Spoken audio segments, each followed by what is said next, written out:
اچھا اب اس کے بعد کیا ہوتا ہے، جب ظہیرہ اسے اجازت دے دیتی ہے کہ ٹھیک ہے تم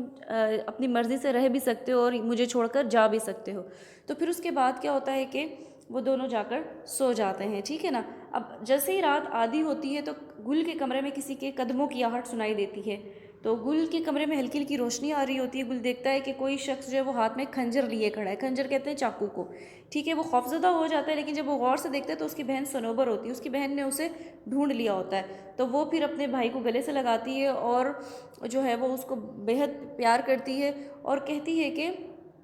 آج تمہاری غلامی کی آخری رات ہے اور اس کے بعد جو ہے وہ میں تمہیں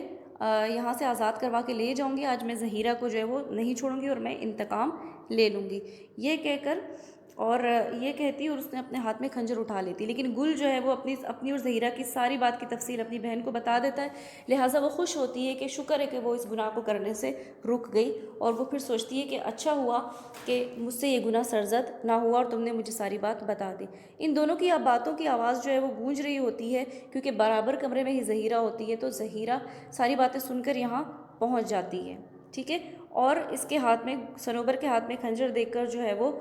چیخنے لگتی ہے، تو صنوبر جب چیخنے لگتی ہے تو صنوبر کہتی ہے کہ آپ پریشان نہ ہوں، خنجر کو وہ زمین پر پھینک دیتی ہے کہ میں آپ کو قتل کرنے نہیں آئی، بلکہ آپ کی اور ہماری دشمنی ختم ہوئی، اب آپ مجھے اجازت دیں کہ ہم آپ کے گھر میں رات رہیں اور پھر صبح ہم چلے جائیں گے۔ لہٰذا ظہیرہ جو ہے وہ ان کے اجازت دے دیتی ہے اور وہ دونوں بہن بھائی رات کو ان کے گھر میں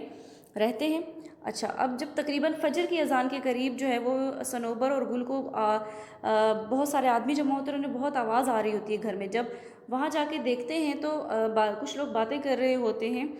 جب صنوبر وہاں جاتی ہے تو اسے پتہ چلتا ہے کہ ظہیرہ کے جو ہے بڑے لڑکے کو، نصیر کو، ٹھیک ہے، کس نے کاٹ لیا ہے، سانپ نے کاٹ لیا اور زہر کا اثر اس کی پوری باڈی میں پھیل گیا ہے، اور ظہیرہ روئے جا رہی ہے کہ یا اللہ میرے بچے کو بچا لے، لیکن صنوبر جانتی تھی کہ وہاں پر ایک پودا ہے،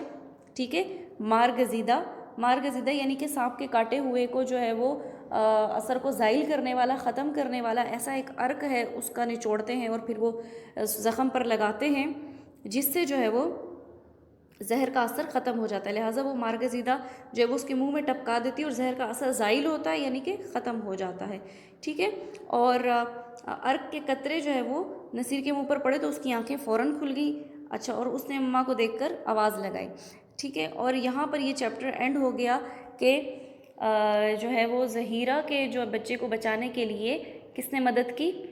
صنوبر نے مدد کی، ٹھیک ہے۔ حالانکہ صنوبر کے ساتھ اچھا سلوک نہیں کیا گیا تھا، لیکن اس کے باوجود بھی اس نے جو ظہیرہ کے ساتھ اچھا سلوک کیا۔ اب اس چیپٹر سے کیا سبق ملتا ہے؟ اخلاقی سبق یہ ملتا ہے کہ کسی کے ساتھ جو ہے وہ زیادتی نہیں کرنی چاہیے، کسی سے بدلہ نہیں لینا چاہیے، لوگوں کی چھوٹی چھوٹی غلطیوں کو معاف کر دینا چاہیے اور درگزر کر دینا چاہیے، ٹھیک ہے، اور کسی کے لیے اپنے دل میں برائی نہیں رکھنی چاہیے۔ اس چیپٹر سے ہمیں یہ سبق ملتا ہے۔ یہاں پہ آپ کا چیپٹر اینڈ ہوا، اب اس کے باقی سوال کرتے ہیں۔